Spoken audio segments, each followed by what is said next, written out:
যদি মিথ্যে বলি তাহলে তুমি আমার, যদি সত্য লিখে দেই তাহলে আমি তোমার।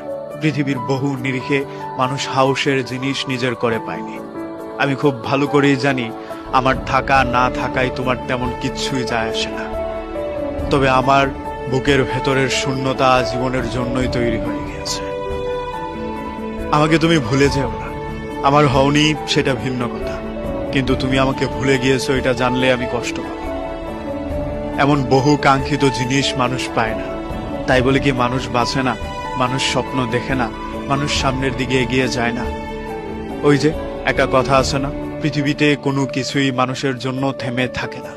মানুষের জীবন, মানুষের জীবন যাত্রা, মানুষের গতিবিধি সবই চলতে থাকে। হয়তো একটা মানুষের অভাবে শূন্যতা নিয়ে সারা জীবন বেঁচে থাকে।